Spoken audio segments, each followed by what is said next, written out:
love me, yeah, they love me. First love yourself. For that, and God we trust me. I don't trust myself. Your jewelry, I get it took. No show. Welcome back to It Is What It Is. This episode is sponsored by Underdog Fantasy. The app is an easy way to make some cash just by making picks on your favorite players. Underdog is available in more than 30 states, including California, Florida, Texas, and New York, just to name a few. Make sure to support the show by hitting the link in the bio and downloading the Underdog Fantasy app. They will also match your first deposit up to $100, and you get a special pick when you sign up. I'm Treasure Wilson, aka Stat Baby, along with their hosts, Mase and Cam. Murder, what up, man? What's good, man? What's good, man? How you doing? You got your nails getting done. Yeah, man, my nail tech had to come in. She was a little late. What up, Em? You know, if you out here on the West Coast and need a nail tech, she's available. And pardon the little clip, my nails ain't been done in about 2 weeks because she been so busy, so I know y'all may hear a little clicking. It ain't like Cole from Martin and nothing. Like, yeah, it sounds really rough over there. Yeah.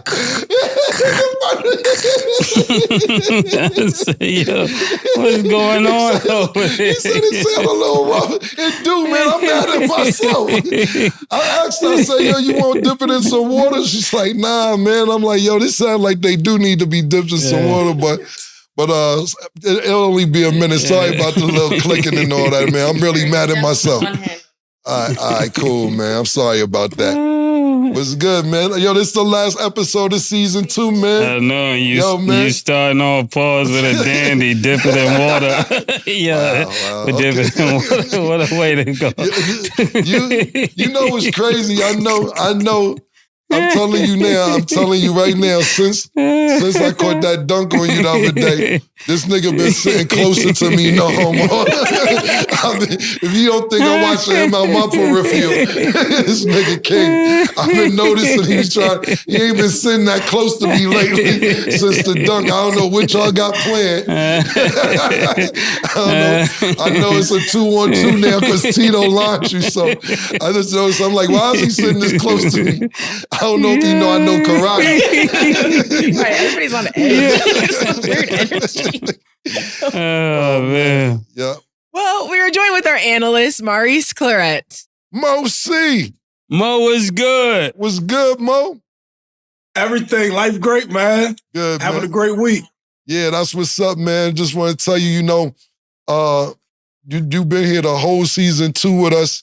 We appreciate you, man, and we couldn't have had a better college analyst, and not even a college analyst, a better person on the show besides you, man. And we just want to tell you thank you. And more importantly than thanking you, we want to thank Wifey for letting you do this, because I know this cutting into her time every week. So, and she's a part of making the shirts and part of the Maurice Clarett team. So tell her, we never see her or the babies, but wish them happy holidays. And we appreciate everything you and your family contribute to the show. No, I appreciate that, but, hit her with a little pink horsepower after the show and she'll be all right.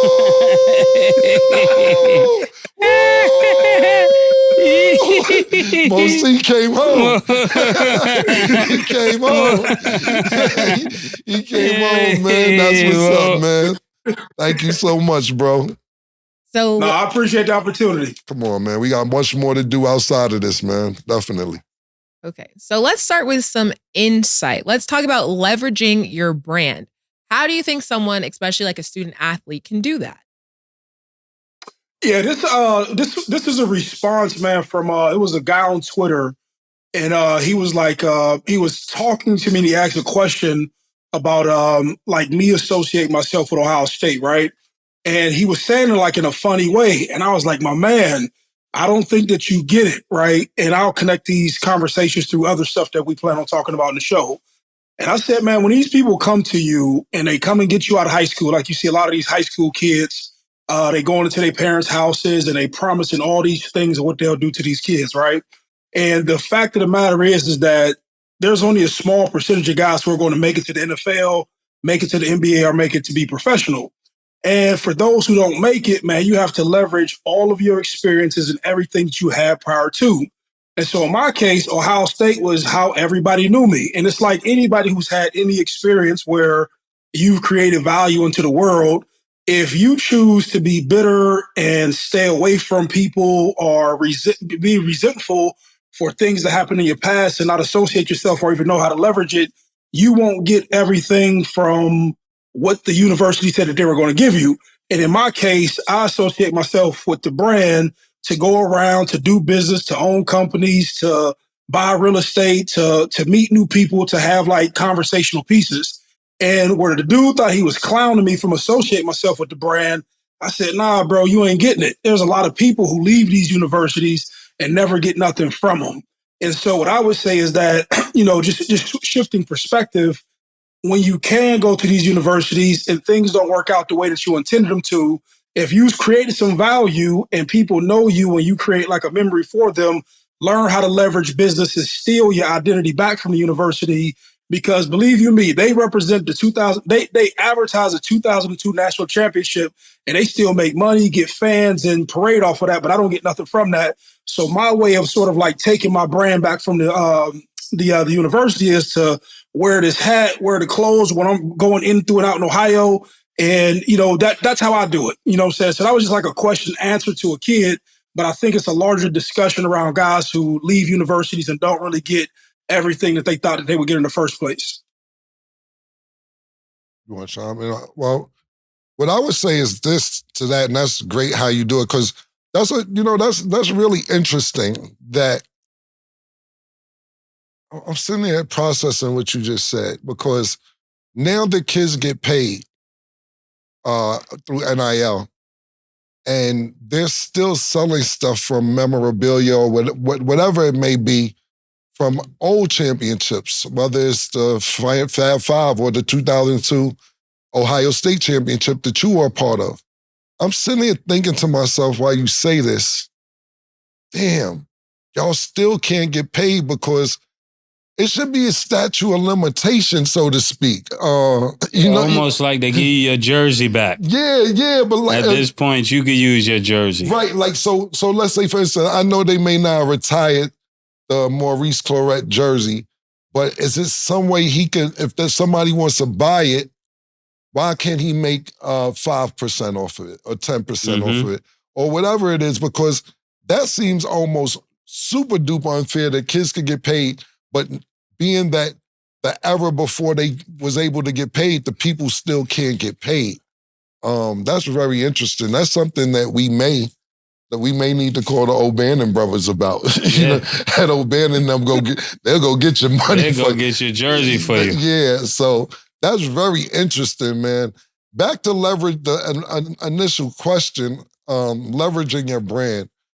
It's dope because now you don't necessarily, so you got, let's say for instance, you got the second highest paid NIL, I believe it was Peyton Manning nephew, one of the Mannings. He's not even starting yet or anything like that. And I know that that's not maybe the best example because he comes from a family with money.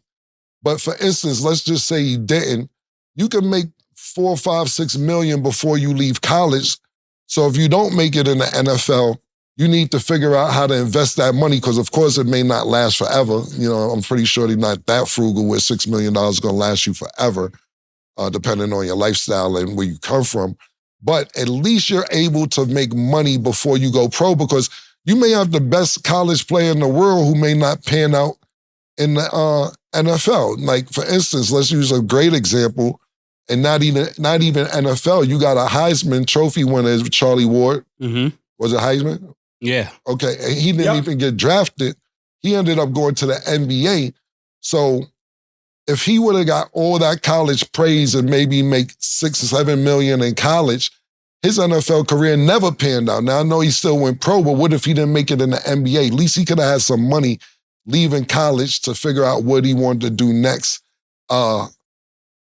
after his college career. Now, a lot of 19-year-old, 19, 20, 21-year-old olds in the 90s, early 2000s, even the early 2010s or mid-2010s, don't have that much business savvy, but we talked about this the other day, me, Mase, and Stat, about capitalizing off other people's mistakes and seeing where people go wrong at and what not to do and what may work for you or anything else. This is such a great question because there's multiple answers, and leveraging your own brand has, like I said, has multiple answers. I'm sitting here brainstorming while I'm talking to you. Like, you see, from your perspective, you're saying, fuck that. How I'm gonna get my 2 cents from when niggas ain't give me my 2 cents. You get what I'm saying? Fuck that. I'm throwing the Ohio hat on. I'm throwing the Ohio State hat on. I'm gonna wear my jersey. Whatever you can do, because you saying, fuck that. They making money off of me. I'm gonna figure out how to get some of that back. So where a kid today may not necessarily have to do what you're doing. So yeah, he's gonna get his money up front. No, yeah, I'm literally like, and I said it with no pun intended, I'm gonna get mine regardless, right? Yeah, so there you go. They not about to. Yeah, baby. So they not about to associate with me. They not about to deal with me, but it's no difference than, imagine y'all trying to deny y'all past and disassociate everything that y'all ever been through, and somebody get mad at y'all for leveraging everything that y'all been through, what y'all doing now. It's the same thing. But you have so many people who become bitter, and they'll try to block certain parts of their life off and say, nah, man, this is who I am. This is what I did. And so I'm just getting what they promised us. You know what I'm saying? Right. And that was like my... Mo, right. you just get... I like Mo. that. Yeah. Mo, that's crazy to think about, because that's where I am right now.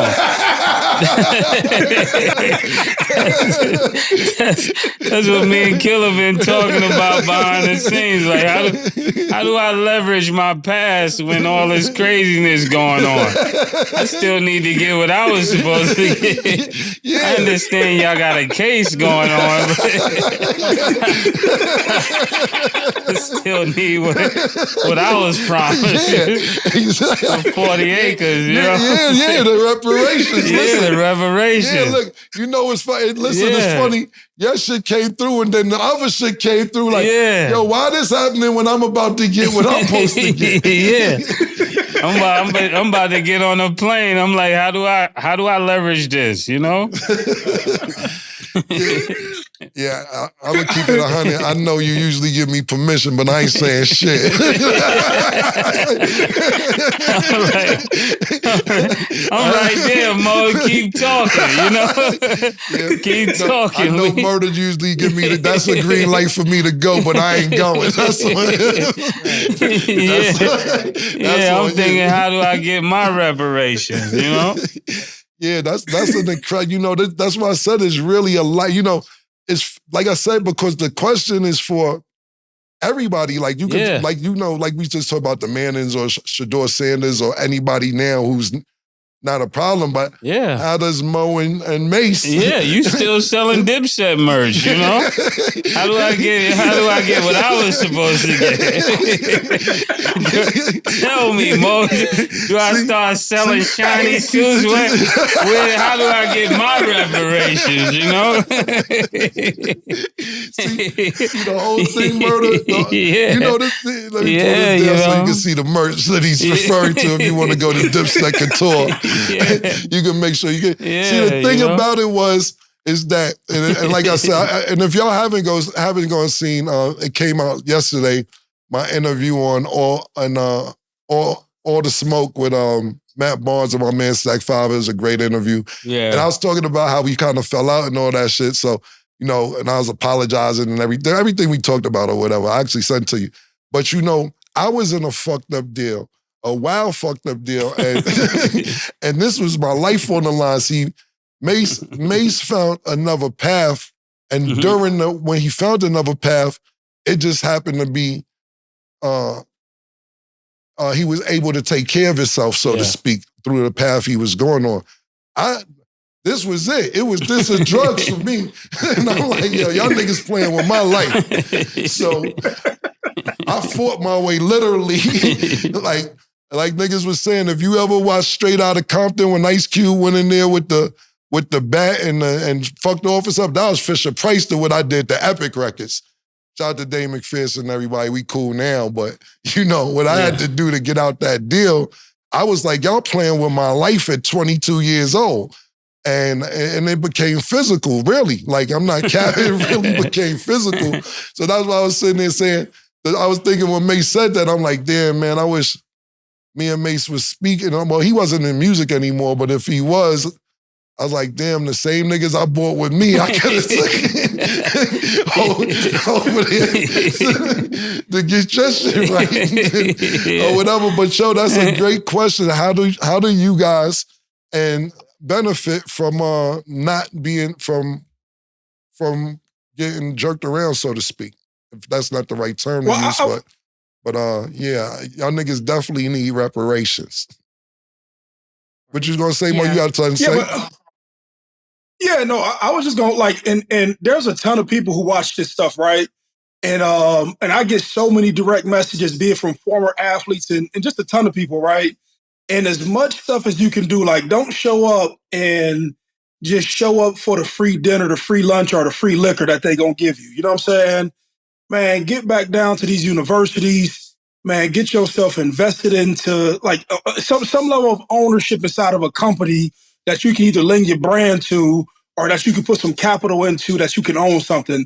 And that's probably like my biggest gripe with former players, with anything. Like, you know, guys take like pennies, you know what I'm saying? Or they take like whatever somebody's going to give them instead of thinking like that. Like when you're an athlete and you're performing out there, right? You got so much ego, you got so much confidence, you have so much you feel like you have to offer. But when it's time to come to business, these dudes get treated like, for lack of a better word, slaves. And it's all because like they be happy to be invited to somebody's golf outing or happy to be invited to somebody's nonprofit giveaway or something like that. And it's really me encouraging them, saying, hey man, look, man, you have to buckle down and become more than what you are. You know what I'm saying? And just somebody who accepts more than scraps from either the fan base, alumni, or somebody who's connected to your program. Dope. That's what's up. Yeah, that was good insight from all parties. On that note, we're going to go to the next question. UCLA coach Chip Kelly has made a lot of comments recently, especially when it comes to trying new things. So, Maurice, can you give us your analysis on the message he's trying to relay? Yeah, the biggest piece that he talked about that I think that Jim Harbaugh has been talking about was that you should separate the actual football team from every other sport, right? And it's sort of like how Notre Dame does it. Notre Dame, when it comes to football, is independent, but then there are other teams. I think they play in the Big East, but if I'm wrong, I'm sure they'll correct me, right? But he said, man, take these 132 teams, put us in two conferences, split between the East and the West, and play 7 games where you have like a interconference teams on your coast, and then to appease the larger TV contracts, and so teams can play other conferences, play 7 out of conference games with teams all around the country. But the biggest thing he's talking about, that Jim Harbaugh talked about, that no coach has talked about before outside of these two, was share the TV revenue and have these coaches paying, or have these schools paying the players. And I thought that when he said that, to double down on back of what Harbaugh has said, and then for him to say it, it made me realize something. One, I said, man, the only dudes who are going to push this message are like former NFL coaches who had coached in the NFL. They financially set, and they just call the stuff for what it is. I don't really see no current college coaches who have been in the system or still feel like that they got years to climb. I don't see these guys pushing the same message. But the fact that he has so much notoriety, the fact that he's pushing this conversation, and the fact that this entire week that same viral video has been getting played throughout the week, it just comes to a point where you have to have discussion. And I have like 2 athletic directors who follow me, right? And when I shared the video inside of my thread, I see they liked it, right? And they may not be the ones to articulate it, but when more people start to talk about stuff like this, like you ask yourself, like, do they become soft, or are they allowed to then have this conversation and say, okay, this is the right thing to do? So I don't know, like, thank God for social media. Thank God for Jim Harbaugh conversation. And I hope that more athletic directors at least begin to introduce the conversation so you can start to, Dave. Well, thanks, Maurice. That was very, very good insight. Okay, moving along. Former Super Bowl champ Derek Ward was arrested and is facing 5 second-degree robbery charges. Wait. Yo, Killer, come on, man. What? You don't hear how loud that is? Is that Chanel's, man? Yo, bro, listen, It's flying. I'm usually good at ignoring, but it's going everywhere. Now niggas is trying to play me. Now y'all trying to play. Like my shit is crazy. Like It's like wood chips, yo. It's like wood chips flying around, yo. She's enduring it. Listen, she on the last nail. This won't happen again. I'll get my schedule together. I apologize. My bad, y'all. I apologize. It is kind of loud. It's irking me a little bit. Do y'all hear? I can hear it out here, man. You get it out there, right? Yeah. Nah, it's kinda, I ain't gonna lie. Killer is crazy. My bad. It's kind of irking. She on the last. You almost. Thank you, man. My bad. It's irking me too, but wood chips is wild. Pause. He definitely got you with that one. Okay, moving along. Former Super Bowl champ Derek Ward was arrested and is facing 5 second-degree robbery charges for allegedly robbing 5 businesses. This is just a very open-ended question. Why do you think it's come to this point? Must be the money. Well, I didn't research this topic before we got to it. When did he win the Super Bowl? What year? 2008. And what he been doing since? That I don't know. Yeah, I mean, listen, I don't think he won the Super Bowl and went and robbed a nigga. I mean, this sounds like clear cut. He's fucked up. I don't know. I didn't even cheat and do any homework. You know, I couldn't say and do the due diligence and find out exactly what's been going on to his life right now. This sounds like a nigga who's fucked up. What's the exact charges? It just says 5 second-degree robbery charges. Yeah, because he allegedly robbed 5 businesses. So 5 second-degree robbery charges. He was on a spree. So this was one. That's the question, Mo. Was it one night? Was it over a course of time? Was he high and just went crazy? Yeah, so it's 2 things to it, right? So I think it was like, man, anytime you have something wild like this, somebody either getting high, getting drunk, or, substance use going to play its role in some of it, right? And so when I looked at it, I was like, man, guys get done playing, and even when they're playing, they don't, they're not responsible fiscally with their money. And then when they done and they got the same lifestyle, stuff started to crumble, the pressure get them, they go back to who they are. So I've been talking about since the beginning of the season, just improving yourself, but this is a result of it, right? And it made me think, and I don't know how much y'all keep up, just what I don't know if y'all know Chandler Jones. Yeah. He's John Jones' little brother, right? And so he's sort of like, he's a lot richer, but he's going through something else online, like to the public, right? Where he having like just, like these episodes, and, he binge drinking and he binge smoking. And then it kind of get me into the space where I'm like, man, just on a serious note, how being a former athlete, and I've been there, right? Where you having mental health issues, you having who am I issues, you having like, how do I transition issues? And just like looking at that stuff, like looking at Derek Ward, I see myself in that, where you be in a spot in life and just your life is crazy and it's a mess, right? And then when I look at Chandler Jones, I also look at him. He's a little bit younger than me, but you look at these dudes when they be in these different spots. But it goes to go back to the importance of, man, taking care of yourself while you're in college and taking just life and education serious and planning and preparing. But, this is just another case of that, say you wish that, my man wasn't in that situation, but I think it's like substance use disorder or some sort of alcohol that got my man jammed up and doing this wild stuff. That's what I'm saying. Was this over a course of time, or was this one night? I think it's one night. Yeah, to answer, we don't know yet, but it says he went on a robbery spree and he had no firearms, so he just kind of... Oh, he was fucked up one night. And I don't know his financial situation. And look, I never want to talk about this because both of these guys are like my niggas, like super duper my niggas. What I'm about to talk about. I'm gonna bring up Gilbert Arenas and Stack 5. And Stack 5 was just at the crib the other day. Like, Stack 5 and Matt Barnes. Last time I was on their show, but them it's more than a show with them niggas. And with Gilbert, I have super duper great friendships with them. Outside of this shit that we do here, all the sports shows and them being former NBA players and everything else. And I seen them, they both had 2 different perspectives on something. And I was like, damn, I kind of feel both of them. And I was like, I'm just gonna mind my business because them is equally my niggas. Like I told you, Matt Barnes called me. He's in Harlem 2 days ago talking about where the seafood spot at. You know what I'm saying? Yeah. So, but I want to bring up a topic that they had two different perspectives on. And I don't know Ward's situation. I don't know if he has money. I don't know if he's fucked up. You know, it's a bunch of celebrities who shoplift with millions of dollars. It just gives them a thrill. You know, I forget that. That's crazy. The white girl's name, no disrespect, I'm making it a color thing, but I put her in a couple bars some years ago. She's a millionaire, but she gets a high on shoplifting. You know, I don't know what it's about. You know, everything. My man in the booth, he know who I'm talking about in there. I can't think of her name, but what I was going to say is I don't know his financial situation, but I'll just say this. And it sounds like he's all right. It might sound like he just was fucked up one night. But I'll bring this into play as well.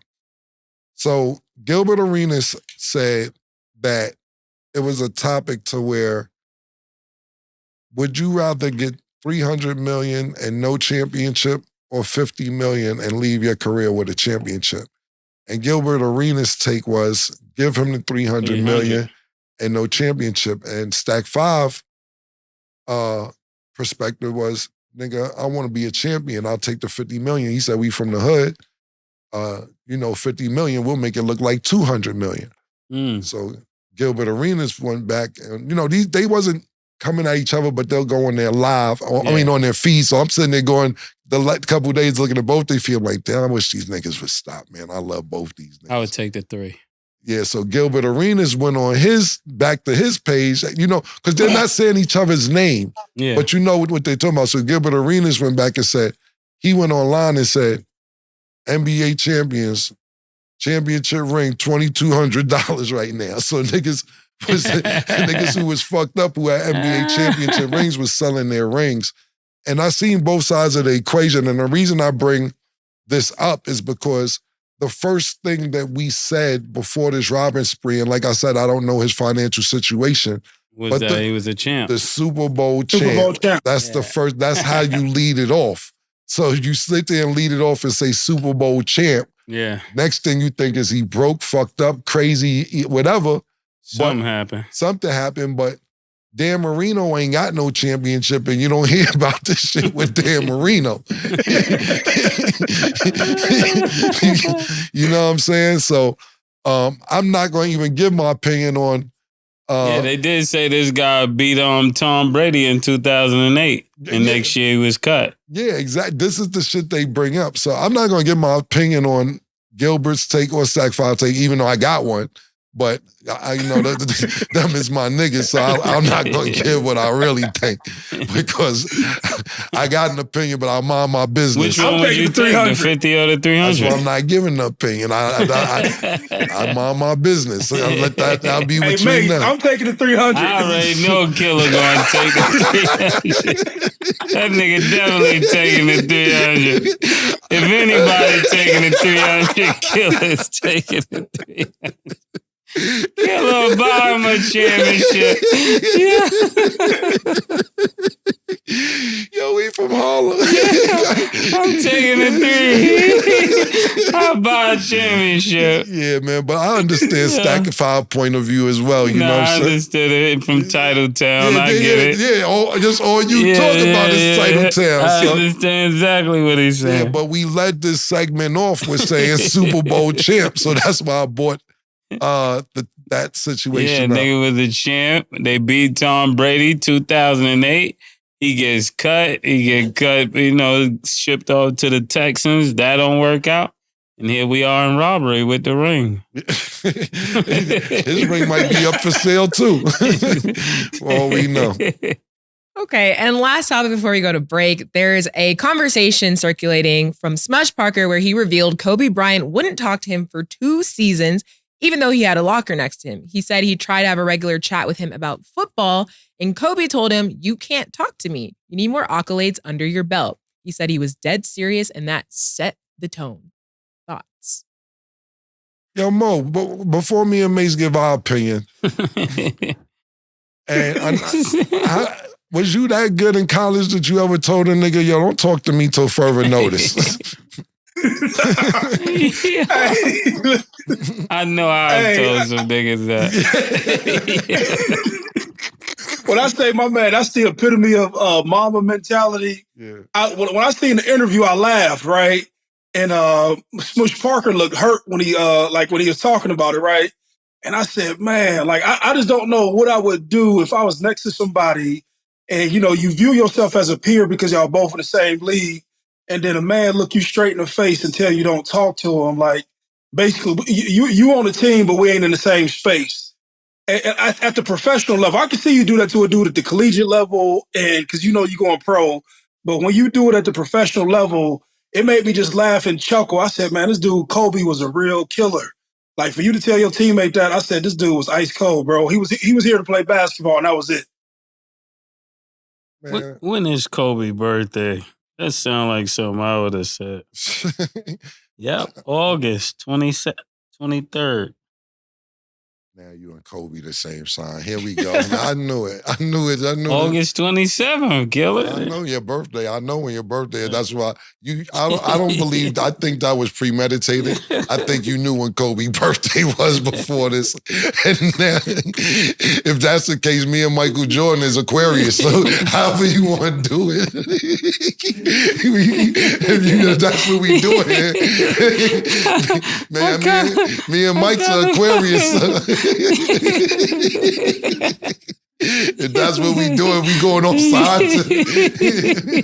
It's me and Mike and you and Kobe. Yeah. me, Kobe, and Michael Jackson. Oh, that's a good one. You want to get now we doing this. All right. Bet. When we come back from break, I'm gonna find somebody. Since we on Michael's.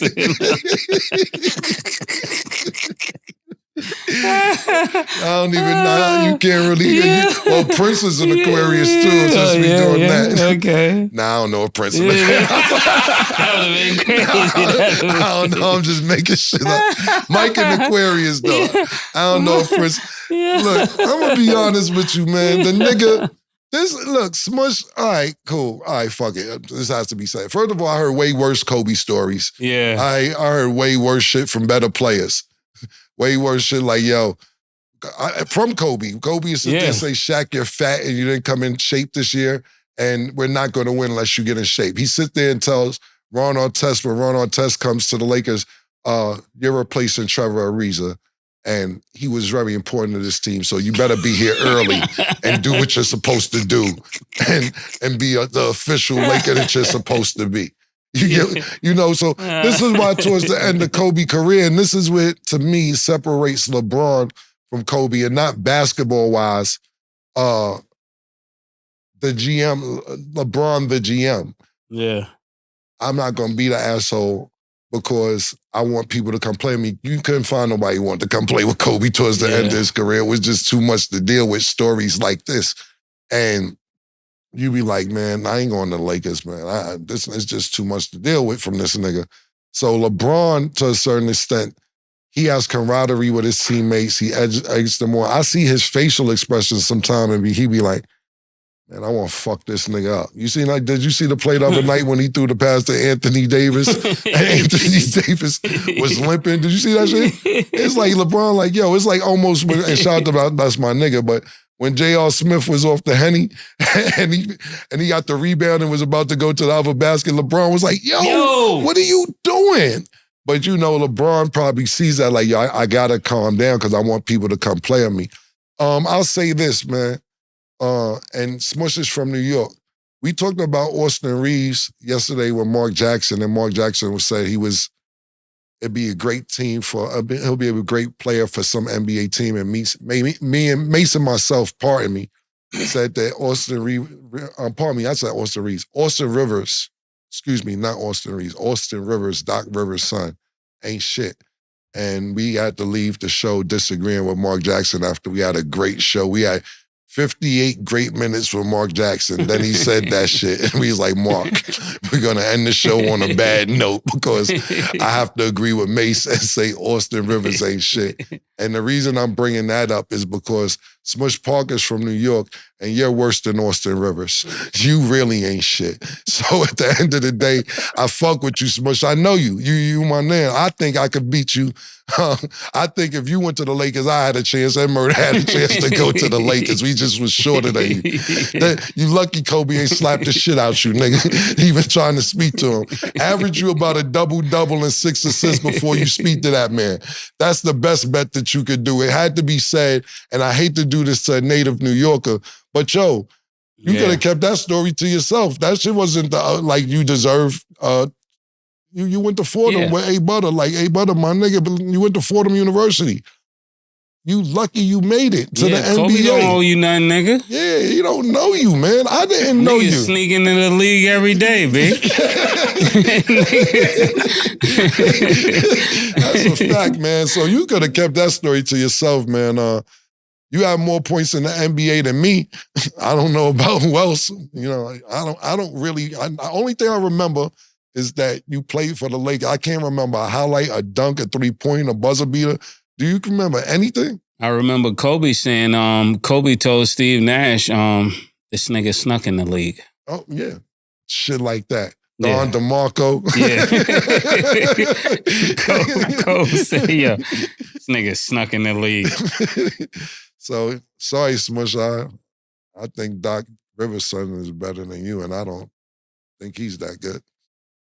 You think Rivers is better than Smush? Yeah. I'm going to give him that. I'm going to give him better than Smush. You think Smush is just as good as Rivers? I don't know about that. Because Rivers was nice in high school. I thought he was going to be one of the ones. Yeah, and then he had a longer career. You know, he's probably about his 10th, 11th year in the NBA right now. I mean, don't get me wrong. He's a good journeyman. I'm not mad at him as a 7th, 8th player off the bench. My only problems with Rivers is that he says things when he's off the court that he's not good enough to say. Like you say, well, the league isn't doing this, and look at how long he's dribbling, and they're kissing this person's ass. Then you don't get that. You know, you Doc Rivers' son. And let me ask you this: you think he would have made it in the league if he wasn't Doc Rivers' son? He was McDonald's. Yeah, but he always was Doc Rivers' son. When he was McDonald's too. Would he be McDonald's if he wasn't Doc Rivers' son? Nah, he would have been. He was crazy in high school. Man, listen, I lived in Orlando around that time. Oh, I know. He was crazy. He's 6'4" as a high school player. You know, as a high school guard at 6'4". Yeah. Kind of bullying. I seen him play. He was dunking. He was man athletic and all that. You do the massage too? Not today. I didn't know you want to do the shoulder a little bit. Shoulder? Oh, no. My bad. I ain't just... my bad. I'm trying to push the envelope. I'm going to push the envelope, man. I'm sorry. My bad. I forgot who I was talking to. Thought the body rub babes was in the body rub babes. But I don't think that... you're right, Mase. He was real. I was living in Orlando at the time, and he was talked about, and he was really good. But see, the reason I bring that up, you got to realize Doc Rivers is also the coach of the Orlando Magic at the time. Yeah.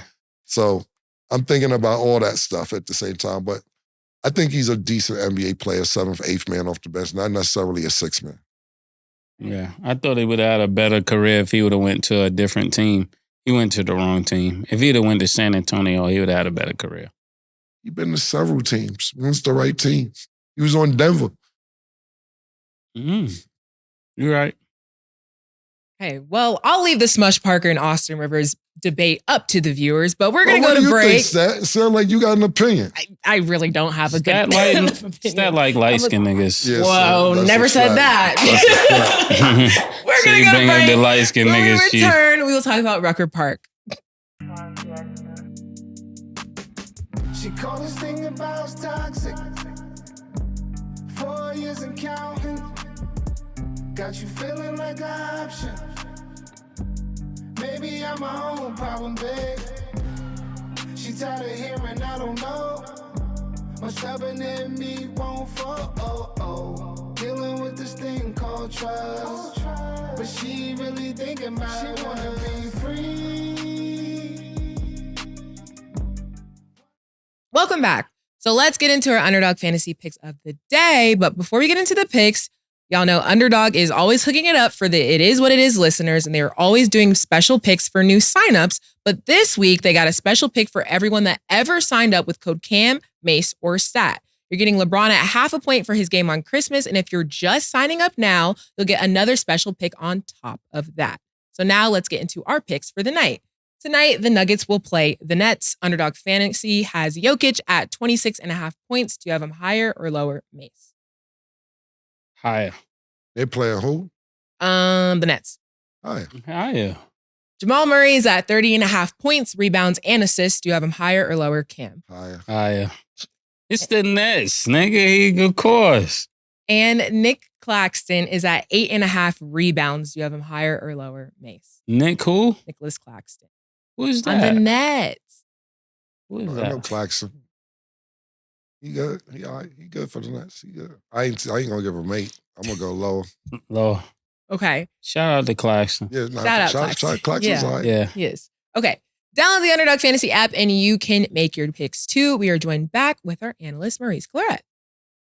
Okay, Whoa. so before we get into a couple of the games, Maurice, I know you had some recent realizations about Rucker Park. So would you like to share those? Oh yeah. So when I was looking it up, I was about to make a shirt for something in regards to Rucker Park. I was about to do Ali Mo, and then when I went down the history of it, I never knew it was called the Entertainers Basketball League, and I never knew it was in Harlem. And I was like, man, I didn't know none of this stuff existed. So I had a bunch of, well, not a bunch of questions, but I just wanted to hear stories from, Mase and Cam about just Rucker Park. Maybe it's just like some stuff that went on around the game that a lot of people didn't know. Most of the stuff you hear is like just from how rappers sponsor teams, but I'm pretty sure it was more the essence of Harlem, the essence of the city, or what was going on around it. So those are just my inquiring thoughts, just basically being a fan and just not even realizing it was in Harlem. Well, Rucker Park is legendary, and I'm a legend in Rucker Park, actually. I was 16 years old and won the championship and then, MVP, all type of shit at 16 years old. This is shit I was doing in 1992. You know what I'm saying? I beat Future, I beat Speedy, half man, half a maid. Mo Black was on the team.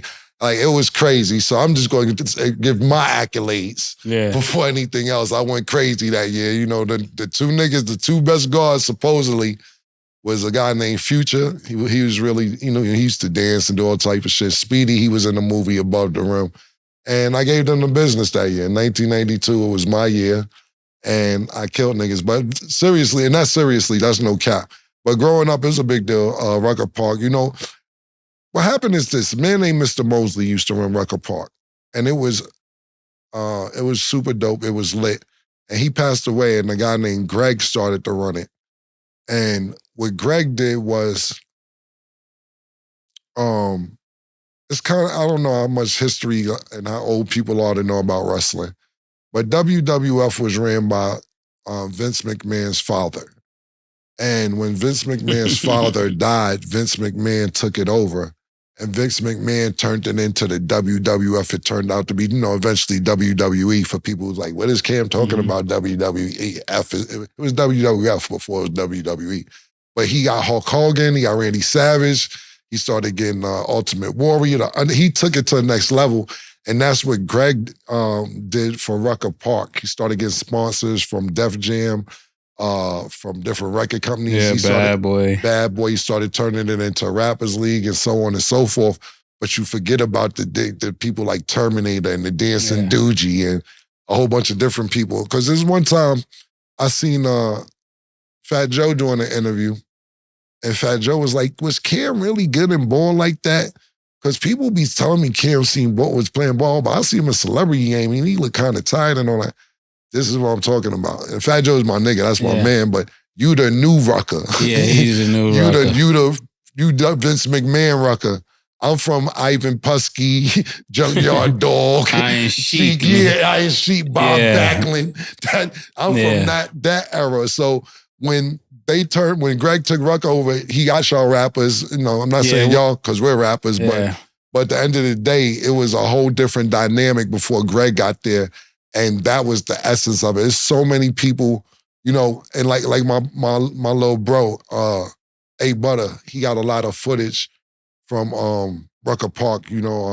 If you want to check it out, his page is Butter World, I believe, on Instagram. He puts up a lot of stuff from Rucker where he played probably from like 2001 to 2008 and 9.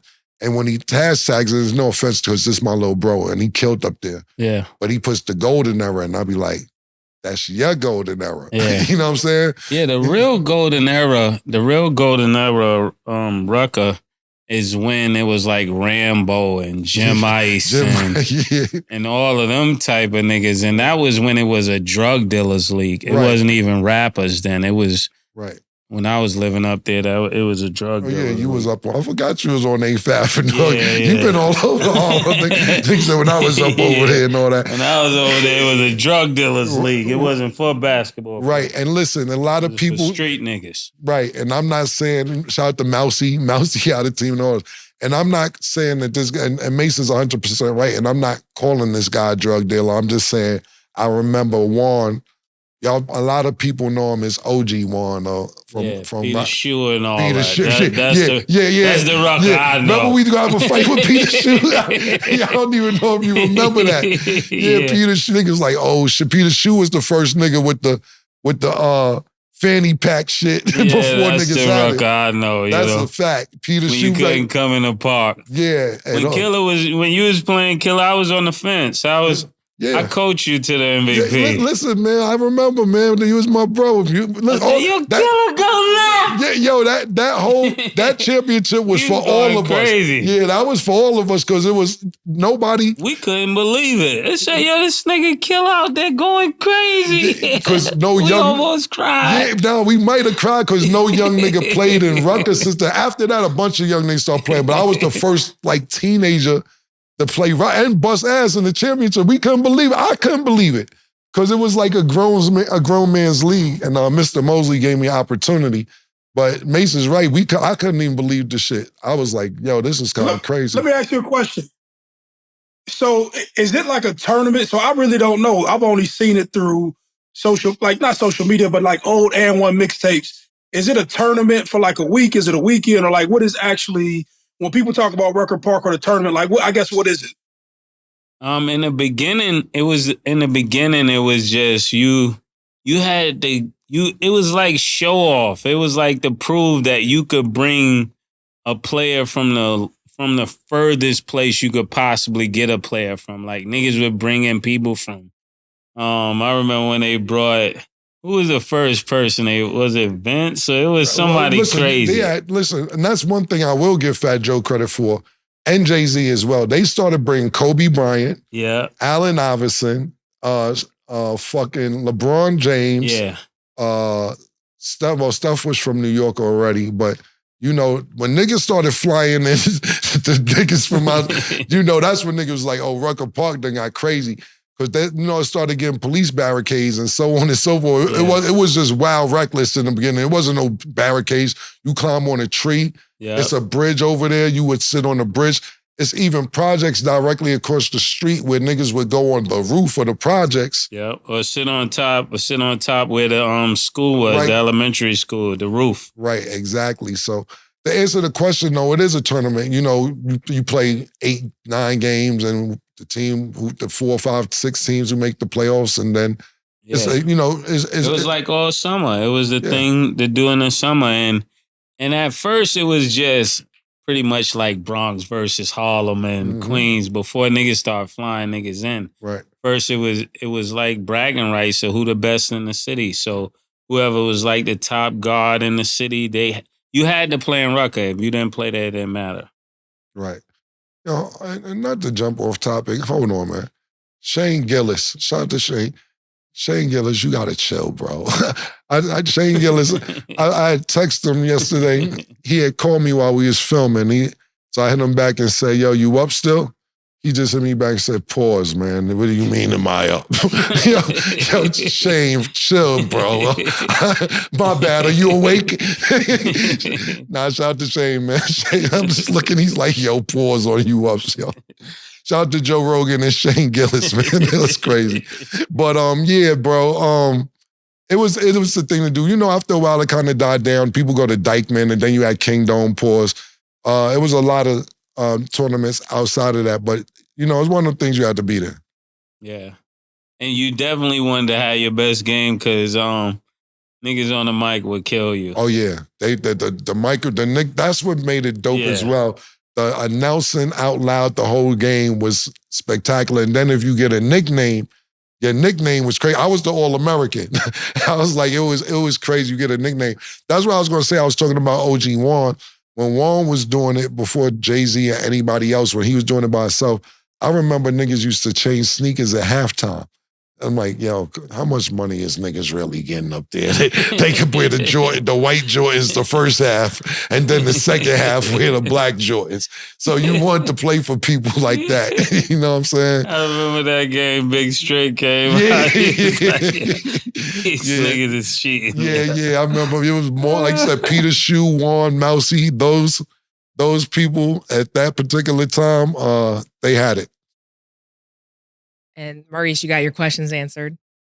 Make sure. Yeah, no, look, I'm a fan, so I just be trying to relive a time. And I seen, you don't know about this stat, but the AN1 mixtapes growing up was like everything. Yeah. And I think that was the first time I was introduced to just Harlem, Rucker Park in general. And then when I went to do the research on it, I didn't realize it was in Harlem. Oh yeah, definitely. Okay, so we got 2 more games to talk about real quick. The Thunder beat the Clippers 134-115, killing the Clippers' 9-game win streak. What are your thoughts on the Thunder being second in the West? Well, the Thunder, they beat them, but you know, Kawhi wasn't playing, so I can't really count this towards Ty Lue, because Ty Lue said with his whole team there after 10 games they was going to be rolling, and they have been rolling. So this game didn't have Kawhi there, so I'm giving them a pass on this game. But the boy Shai, how you say it? Shai? Shai Gilgeous-Alexander. Shai is really starting to make a name for himself. I mean, like, even though last year he was he was first team, I think this year he's really taking it serious. Like, not that he didn't last year, but really starting to create that space pause between him and the other guys. Like, yo, I'm really that one. And that's what I'm starting to get from watching this game. Even when it was a play where him and Westbrook was together, and it just looked like you could tell as an athlete when you know this nigga can't guard me. You could just see it in his mannerisms and his mindset. Like, he don't belong out here on me. I looked up to this nigga growing up, and I hate that it had to be this way. Yeah. Listen, yesterday when we had Mark Jackson on the show, I was so excited to see Ja play. I said, we got Luka, we got Steph, and then we gonna put Ja right there. Mark quickly corrected me and said, you're jumping the gun and you forgetting about that guy out there in Oklahoma City. And we talked about this earlier this year because he was first team All-NBA last year. He's in a small market. We didn't really see what he had going on. And the Oklahoma City Thunder may not have been this attractive since Westbrook and Kevin Durant was there. You know, even when Chris Paul was there, it wasn't the same. And even watching Shai's game, he's a little more athletic than Chris Paul. It isn't like he's one of these guards that go dunk on you and high flying, but I totally agree. We talked about this before, prior to the game, when we were saying we're going to see when he plays Steph tonight. Then he was kind of killing Steph. And then not only did he, I ain't going to say kill Steph, but he got his numbers. He outplayed Steph, I'll say that. He put the tape out there. I was going to say that. He put it in that tape, nigga. Yeah. He put it on his Instagram, and so not just a clip. Swipe, nigga. He said, "This you on the tape, nigga. You getting killed." Yeah, nigga. He put it on his Instagram and put swipe left. one clip, 2 clip, 3 clip, 4 clips. So And he had 31-8. He had 31 tonight. He had the game high. James Harden not only 23, he had 23. Westbrook off the bench, 15 points. You said Kawhi didn't play when made a great point. Yeah. Paul George, 22 points. He's out for blood. Yeah. He's out for blood, and he wants his name to be known. Look, a lot of times, and I'm not going to compare it to the Joker or Luka or anything else, because those guys are actually coming from overseas. But these players that are not from this country also have a point to prove. Yeah. He's from Canada. So you got a bunch of Canada players saying, we're going to go down there and show these niggas that we're just as good as they are as well. Mm-hmm. Like Jamal Murray, you know. Those niggas, there's certain niggas up there, up north, that's nice, my nigga. Yeah, and don't forget Check on that OKC team too. He's going crazy. And I think I like this OKC team. Yeah. Okay. And lastly, the Grizzlies are already standing on business. They beat the Pacers 116 to 103. Ja. But thoughts on the Pacers losing another game? Yeah, it's like you wanted the killer said the target on your back. Pause, and now niggas is playing like they every time they go to Indiana. These are the niggas that almost was the champs. So niggas is taking them serious. Look, the fans of Indiana, the fans in Detroit when the Lions be winning, all these fans when we don't give y'all credit and we start giving y'all credit, and then y'all just sit there and embarrass us. Stop texting us. Stop DMing me. Stop hitting the page up. Especially me. Yeah, stop questioning stat, murder, Yeah. DMing us. Oh, we've been winning. Why y'all not talking about us? Why y'all? This is exactly why. Because it put too much pressure on y'all. Yeah, we trying to save y'all from yourself. All right? A big disappointment. All right? Now, listen. Y'all was going around gloating, and I'm not going to say, listen, I would have gave y'all niggas a pass. But Halliburton fucked it up when he did this shit. He fucked it all up. Ever since that time. Ever since that Dame time shit, he fucked it up. The reason I say that is because if he would have went out humbly and said, well, we're just trying to get better every day. You know, we're working on ourselves. I had a great game against an even greater guard. Right, and it was humbling to even be on the same floor with him. No, you want to listen do to all the this Big Mill songs, being humble and all that. Yeah, exactly. See what they got you. This is where it gets you. You want to bring your 5 on TNT, and this is where it gets you. And you know who has a problem with it? You know who's seen all this worse than is worse? You know, we all seen it, but it ain't the fact that me, Stat, Murder, Maurice, anybody else we work with seen it. The fact is that John Morant been watching and couldn't do nothing about it. And now he can do something about it. And he's going to do something about it. This is every guard's worst nightmare coming to y'all niggas 100 miles per hour every night. Y'all niggas got another 70, 60-something games with problems on your hands. I'm telling you this right now. And there's going to be people up for the challenge. You got Luka don't give a fuck. Yeah. Steph ain't going to care. Because there's a lot of soft-ass guards, too. I think... Yeah, Josh playing like, yo, tell them niggas up at it is what it is. I'm going to take these niggas to the playoffs. I'm taking these niggas to the playoffs. Yeah, that's a fact, man. That's how he looking. Yeah, man. And then, you know, I seen, I was saying, I won't say the show, but I seen a couple shows, because after Josh's first game, he's like, yeah, I kept all the receipts, and a couple people who heard him say that, like, Ja, you the reason people have receipts. You was doing this and doing that and doing this. Look, bro, let that man say what the fuck he want to say at this point. We got action, nigga. We got action, nigga, and I'm excited. Ja, only thing I'm not supporting is the guns, because we ain't going to be able to see you. Say what you want, because you can afford to fine. Just don't slap niggas, pull out guns or anything else. Say whatever the fuck you want, because I'm digging it. Yeah. Niggas say, like, you got it. Or text us. We'll say it for you. That's even better. Yeah, that's a fact. Stay out of trouble. That's a fact, man. Text me. I tell her. I say it for you. Yeah, but as far as the Pacers are concerned, target on your back, baby. Y'all niggas is the reigning Eastern Conference champions for the in-season tournament, whatever the fuck that means.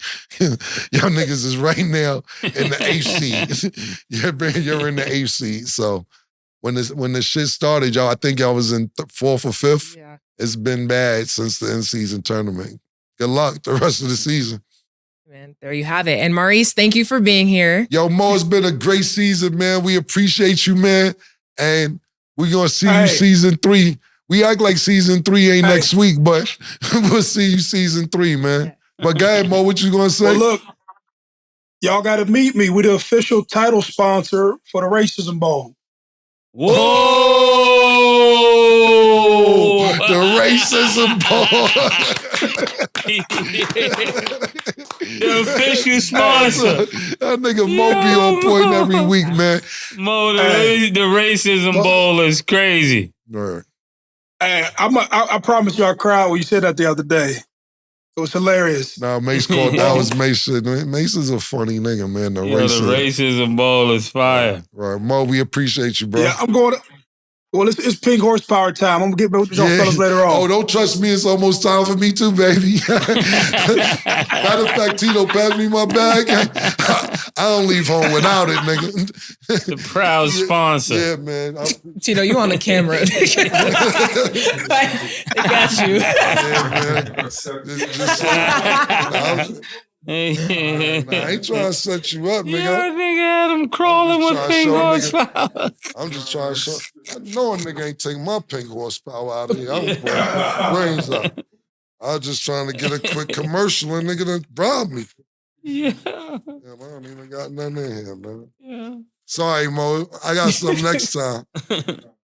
Yeah, man. Messing my fucking. Now I'm mad for real. You'll find Look at it. my pink horsepower. Well, before we end, we have a surprise, y'all. Y'all to play games here if y'all want. I got my knife in my bag, too. No, it's a pleasant surprise. Shout out Nick. Oh, man, Nick, Nick, what's that? Oh. Don't open it yet. Thank you, Nick. I appreciate that. Okay, Nick. Ellie. Thank you, Nick. Oh, thank you, bro. We appreciate you, man. Good looking, Brosy. Look at my pink horse. He's still looking for it. Nick Saban. Yo, so I would like for you guys to open these up on the show if that's possible. Is it different shit in each bag? Yeah. What is it? So we'll go with staff first. Mase, I definitely want you to go last. Got her a nice Napa Valley bottle of wine. Sauvignon. I do love me some wine too. So I know Stat is How a Steeler fire! fan, so we got us some Steeler gear. Period. And then we definitely need Cam to go next. Pause. Right here. Real quick, my pink horsepower, a lot going on in my bag. This is what I'm going to have yourself a merry little Christmas and make sure you go to pink-horsepower.net to have a beautiful Christmas and a happy new year. Woo, that was close. I had to make sure I had my shit in my bag. Thank you guys. Is this just from you, Nick, personally? Yeah, that's for me, man. For working with cool. you guys. You guys have been dope. Thank you so much, man. I just want to show appreciate love. this, man. Thank you very much, bro. All right, I was just making sure. Oh, good looking, Nick. Yo, these ain't the ones you had on the other day, is they? All right. Nah, Nick had these on the other day, and I was like, yo, these is tough. These is fire. Oh, yeah, these new. All right, I was making sure Nick ain't give me refurbished joint. Yo, I told him, because you know, pink is my color and all that. Thank you so much, Nick. I appreciate it.